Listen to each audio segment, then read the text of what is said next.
Hello guys, and welcome back to another stock market update. So pretty much the stock market is pretty boring right now. We are breaking out in every sector in the stock market. Here is the S&P. We're breaking out and we're slowly levitating higher. Here is IWM. IWM is levitating higher. It's getting kind of blow off toppy a little bit. But IWM can definitely pull back and then keep going higher. The NASDAQ broke out and it's just drifting higher. The VIX is fading. It kind of made like a falling wedge here and then kind of broke below it, and things are just kind of just drifting lower.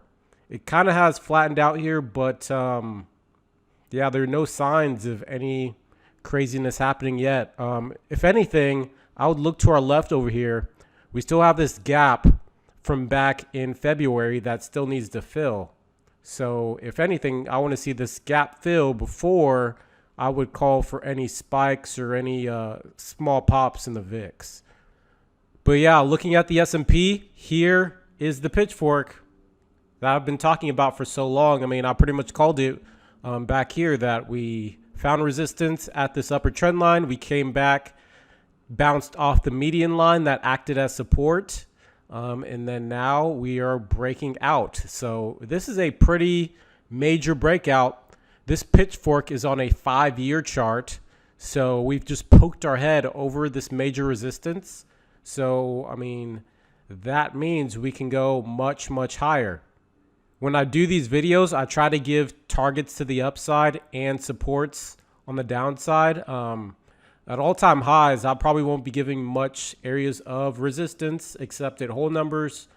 And really at all-time highs, I'm watching out for supports. When we levitate high like this, my theory when we were back here and what kind of saved me is I just watched major support levels. And once those levels broke, is when I got more conservative. Now, you want to watch major support levels, and then you also want to watch volume. Volume is going to be very key when we're here at all-time highs and the VIX is very, very low, or getting kind of low. It's not very, very low yet.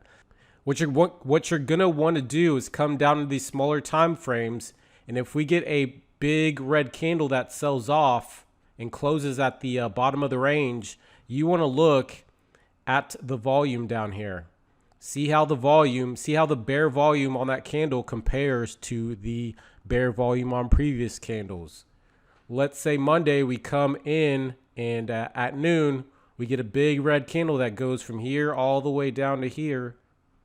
Okay, if that happens and the volume bar is like right here, well, look to your left. Does that compare with other red volume bars? Yeah, it does. Yeah, it does. So that's not going to be a very huge issue. It probably just means it's coming down to a support right here and it's going to bounce. But if we see that big red candle and our volume is up here somewhere, and you look to your left and there are no red candles that are as tall as that, that is a red flag, and that is when you want to protect yourself and take profits or buy puts or something of that sort. To be honest, you probably wouldn't want to buy puts then. You'd want to see if we got a big red candle, you'd want to see the move retraced a little bit. And then on this little dead cat bounce, that's when you'd want to buy puts and then watch things fall out. So two major supports that I'm watching going forward is I'm watching down here at 36.21. That's going to be a major area of support. And then below that, if we break that area, I want to watch 35.35. If we get bounces at those levels, we're good. Like if we come down here and bounce, then we'll be all right.